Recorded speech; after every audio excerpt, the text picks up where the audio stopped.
कौन सा देश दुनिया का सबसे ताकतवर देश है? क्या कौन सी कंट्री दुनिया की सबसे बड़ी सुपर पावर है?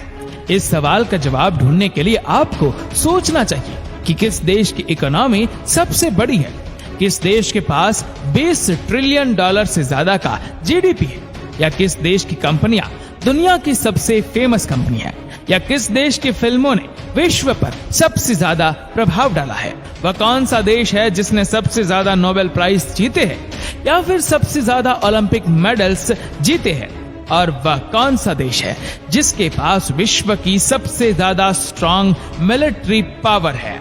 इन सब सवालों का जवाब है अमेरिका, अमेरिका और अमेरिका। लेकिन यहाँ पर एक सवाल खड़ा होता है कि अमेरिका विश्व की सबसे बड़ी सुपर पावर कैसे बना? इस देश ने ऐसा क्या किया कि इतना ताकतवर देश बन गया है? इस सवाल का जवाब जानने का आज हम प्रयास करेंगे। इस चार्ट से पिछले 2000 सालों का इतिहास देखने पर पता चलता है कि दुनिया की जीडीपी में किस देश का कितना % कंट्रीब्यूशन रहा है। तो आप देखोगे 1800 से पहले इंडिया और चाइना, ये दो कंट्री विश्व की सबसे बड़ी सुपर पावर्स थी।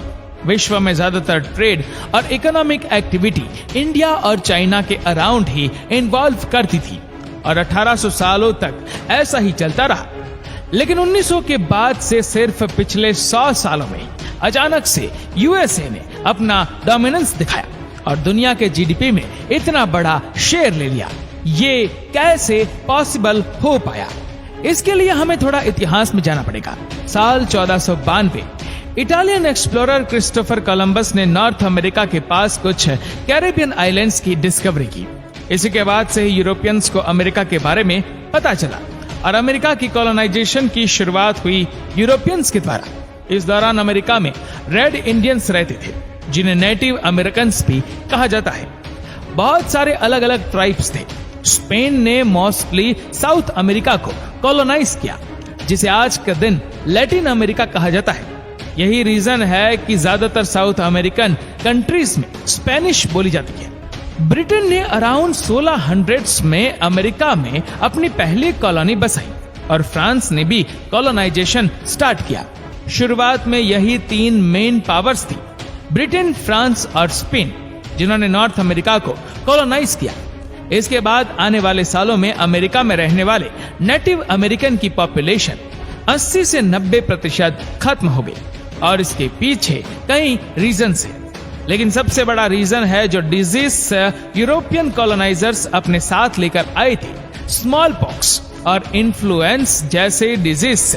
इनके लिए नेटिव अमेरिकन के अंदर इम्यूनिटी नहीं थी। इसके भी कई दशकों बाद 4 जुलाई 1776 को अमेरिकन रिवॉल्यूशनरीज ने अपना इंडिपेंडेंट डिक्लेयर किया ब्रिटिश से। तो अमेरिका एक नई कंट्री बन गया। यहां पर जन्म होता है यूनाइटेड स्टेट्स ऑफ अमेरिका का। साल 1850। अगर आप चार्ट में देखोगे तो अमेरिका का जो ग्राफ है वो 1850 के बाद ही ऊपर उठना शुरू हुआ है। ये वो जमाना था जब ब्रिटिश, फ्रेंच और स्पेनिश कॉलोनाइजर्स दुनिया भर के कई देशों पर, कई टेरिटरीज पर कब्जा करके बैठे थे। इंडिया भी ब्रिटिश की एक कॉलोनी था। ऐसे में यूएसए ऑलरेडी एक डेमोक्रेटिक देश बन चुका था।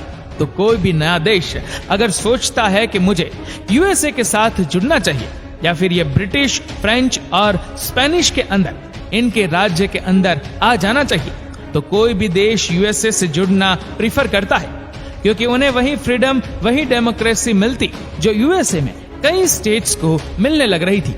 यही रीजन था कि फ्लोरिडा, ओहायो जैसे स्टेट्स ने प्रीफर किया कि वह यूनाइटेड स्टेट्स ऑफ अमेरिका के साथ जुड़ जाएंगे, इंस्टेड ऑफ कि वो किसी स्पेनिश राज, ब्रिटिश राज के अंदर एक कॉलोनी बन के रह जाए। 1836 में टेक्सास एक स्टेट थी जिसने मैक्सिको से आजादी पाई, लेकिन मैक्सिको फिर भी उन्हें इतना तंग करने लग रहा था कि उन्होंने कहा कि हम भी जुड़ना चाहते हैं यूएसए के साथ। और ऐसे ही धीरे धीरे करके एक के बाद एक स्टेट यूएसए के साथ जुड़ती गई और यूनाइटेड स्टेट्स ऑफ अमेरिका बड़ा बनता गया। हर स्टेट का यूएसए के साथ जुड़ने के पीछे अपना रीजन था। लेकिन ऐसा नहीं है कि अमेरिका बड़ा भोला भाला देश था।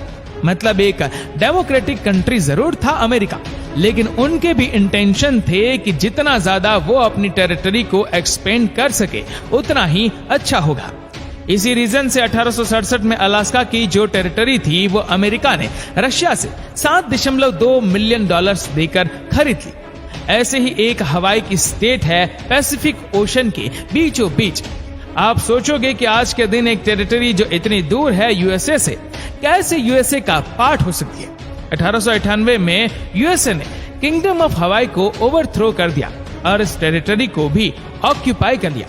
अब कहने के लिए यूएसए एक कॉलोनाइजर नहीं था, ब्रिटेन, फ्रांस और स्पेन की तरह, लेकिन इसका बिहेवियर भी उन्हीं जैसा ही था। पोर्टो रिको, ग्वाम और फिलीपींस के जो एरियाज थे उन्हें भी यूएस के द्वारा एनेक्स किया गया 1898 में। यूएसए ने $20 मिलियन दिए स्पेन को फिलीपींस अपने अंदर लेने के लिए, लेकिन आज के दिन फिलीपींस एक इंडिपेंडेंट कंट्री है क्योंकि 1946 में फिलीपींस को इंडिपेंडेंस मिल गया था यूएसए से। 1900 तक यूएसए एक बहुत ही बड़ा देश बन चुका था। ढेरों टेरिटरीज यूएसए का पार्ट थी और जाहिर सी बात है कि जितना बड़ा देश होगा उतनी ही ज्यादा इकोनॉमी बड़ी होगी, उतना ही ज्यादा जीडीपी होगा। यही रीजन है कि आप देखोगे तो यूएस ऑलरेडी काफी बड़ा शेयर ऑक्यूपाई कर चुका है। लेकिन ये तो बस शुरुआत है, असली जादू होता है 1900 और 1950 के बीच में। याद है आपको क्या हुआ था इन 50 सालों में? दुनिया में 2 वर्ल्ड वॉर हुई, लेकिन ये दोनों वर्ल्ड वॉर कहां हुई थी? यूरोप में हुई थी। France, Germany, UK, Spain, Italy सब एक दूसरे से लड़ाई कर रहे थे इन दोनों वर्ल्ड वॉर में। लेकिन यूएसए ने भी पार्टिसिपेट किया था इन वर्ल्ड वॉर में, लेकिन इन देशों को सिर्फ हथियार सप्लाई किया था। यूएस की जमीन पर लड़ाई नहीं हुई। बहुत से अमेरिकन सोल्जर्स जरूर शहीद हुए इन दोनों वर्ल्ड वॉर में, लेकिन इकोनॉमिकली यूएसए को ज्यादा असर नहीं पड़ा। यूएसए इकलौती कंट्री थी जिसने प्रॉफिट कमाया इन वर्ल्ड वॉर से। जर्मनी, फ्रांस और बाकी यूरोपियन कंट्रीज को इतने हथियार उन्होंने बेचे कि ओवरऑल वह प्रॉफिट में ही रहे। और यूके, जर्मनी, फ्रांस जैसी जो कंट्रीज थी इनके अंदर पूरी तबाही मच गई। वर्ल्ड वॉर के दौरान जब यूरोपियन कंट्रीज में जंग छिड़ी, यूरोपियन लोगों को लगा कि हमारी करेंसी तो डूबने वाली है, तो अपना पैसा बचाने के लिए यूएस डॉलर खरीदने का फैसला किया, क्योंकि यूएस डॉलर एक स्टेबल करेंसी है और अमेरिका काफी स्टेबल कंट्री है वर्ल्ड वॉर के टाइम पर। तो बहुत सारे लोगों ने जाकर यूएस डॉलर खरीदा, जिससे कि यूएस डॉलर की वैल्यू बढ़ गई। 1944 में जब वर्ल्ड वॉर 2 अपने अंतिम मुकाम पर था, तब 44 एलाइड कंट्रीज साथ में आई और उन्होंने डिसाइड किया कि हम अपनी करेंसी को स्टेबल रखने के लिए अपनी करेंसी को यूएस डॉलर के साथ लिंक कर देंगे और यूएस डॉलर गोल्ड के साथ लिंक रहेगा। और एलाइड कंट्रीज ने वर्ल्ड वॉर 2 जीती और यूएस डॉलर इसी तरह से दुनिया की इंटरनेशनल करेंसी बन गया। इसके बाद इंटरनेशनल मॉनेटरी फंड और यूनाइटेड नेशंस जैसी ऑर्गेनाइजेशंस की स्थापना हुई, जहां पर अमेरिका ने एक बहुत अहम भूमिका निभाई। ऐसे ही एक थी GATT, general agreement on tariff and trade, जिसे 23 कंट्रीज के द्वारा 1947 में फाउंड किया गया। इन कंट्रीज ने डिसाइड किया कि हम इकोनॉमिक ग्रोथ को बूस्ट करने के लिए अपने बीच में जो ट्रेड बैरियर्स है उसे घटा देंगे। इसका मतलब था कि हम स्वदेशी नेशनलिज्म को प्रमोट करने की जगह हम इंटरनेशनल ट्रेड और ग्लोबलाइजेशन को बढ़ावा देंगे। यही चीज बाद में जाकर WTO में बन गई 1995 में। 1950 के बाद अमेरिका और सोवियत यूनियन 2 सबसे बड़ी सुपर पावर्स बन के निकली और यहाँ शुरुआत हुई कोल्ड वॉर की। यूएसए और सोवियत यूनियन के बीच में जो जंग थी उसे कोल्ड वॉर कहा जाता है। ये एक आइडियोलॉजिकल वॉर थी कम्युनिज्म और कैपिटलिज्म के बीच, लेकिन एक दूसरे से डायरेक्टली लड़ने की जगह इन दोनों कंट्रीज ने प्रॉक्सी वॉर खेली। मतलब अपने देश में एक दूसरे से जाकर नहीं लड़ेंगे, दूसरी कंट्रीज में जाकर इन्होंने लड़ाई करनी शुरू कर दी। वो जाकर उन देशों में सरकारें गिरा देते थे, कभी ऑपोजिशन के पैसे से फंडिंग करके, तो कभी टेररिस्ट रिबेल ग्रुप्स की फंडिंग करके, तो कभी डायरेक्टली एसेंशिएट करके रिवॉल्यूशन को ऑपरेशन साइक्लोन में अफगानिस्तान में जाकर तालिबान मिलिटेंट्स की फंडिंग की, ताकि सोवियत यूनियन का इन्फ्लुएंस रोका जा सके। और उसी की वजह से यहाँ पर टेररिस्ट ग्रुप्स की भी शुरुआत हुई। ऐसी ही कहानियां सुनने को मिली Brazil, Chile, Argentina, Iran, Congo, Dominican Republic और कई सारे एग्जाम्पल हैं। इतने सारे देशों की इंटरनल पॉलिटिक्स में इंटरफेयर करने की वजह से बहुत सारे देश डायरेक्टली डिपेंडेंट बन गए यूएसए पर, जिसकी वजह से अमेरिका और भी ज्यादा पावरफुल बन गया।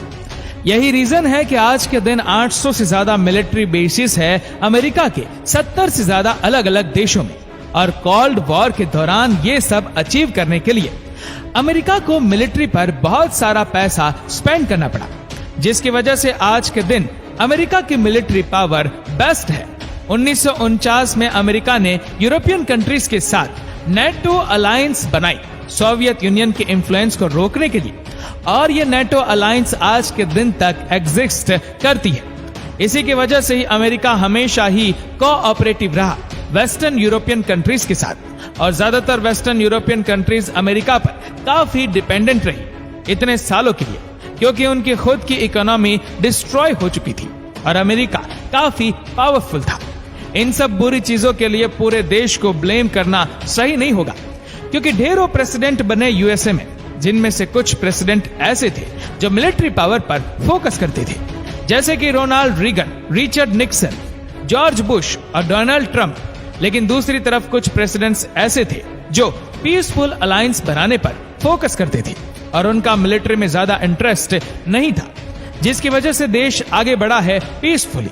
जैसे कि अल गौर एक वाइस प्रेसिडेंट थे यूएसए के, Roosevelt, Woodrow Wilson, Jimmy Carter और बराक ओबामा। वुड्रो विल्सन वो प्रेसिडेंट थे यूएसए के जिन्होंने डिसीजन लिया कि अमेरिका को बाहर ही रखा जाएगा वर्ल्ड वॉर 1 से। इन्होंने 1970 में, जब पता लग रहा था कि अमेरिका के इंटरफेरेंस से वॉर खत्म हो सकती है, इन्होंने लीग ऑफ नेशंस की भी शुरुआत की थी, जो कि एक इंटरनेशनल बॉडी थी यूनाइटेड नेशंस की ही तरह। तो कोल्ड वॉर के समय दुनिया का नक्शा ऐसा दिखता था। ऑलमोस्ट हर एक देश या तो अमेरिका के साथ था या तो सोवियत यूनियन के साथ। तो कोई हैरानी की बात नहीं थी कि जब सारे देश या तो इस तरफ जाएंगे या उस तरफ जाएंगे। इससे ये दोनों ही देश और पावरफुल बन गए, ये दोनों देश सुपर पावर बन गए। और 1990 के बाद जब सोवियत यूनियन टुकड़ों में बिखर गया, उसके बाद सिर्फ एक ही सुपर पावर देश रह गया दुनिया में, जिसका नाम था अमेरिका। अब ये सारे रीजंस तो जियोपॉलिटिकल थे, लेकिन इसके अलावा कुछ इंटरनल रीजंस भी थे, जिसकी वजह से अमेरिका इतना बड़ा पावरफुल सुपर पावर बन पाया।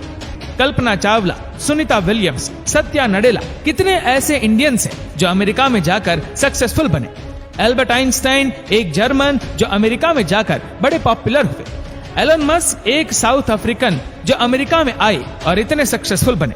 दोस्तों, आपको ये वीडियो कैसे लगी नीचे कमेंट करके जरूर बताएगा। और अगर आपको वीडियो अच्छा लगा हो तो इस वीडियो को लाइक करेगा, शेयर करेगा ज्यादा से ज्यादा लोगों तक, और ऐसी और भी रोचक जानकारियों के लिए सब्सक्राइब करें हमारे यूट्यूब चैनल को और फेसबुक पर फॉलो करो हमारे पेज को।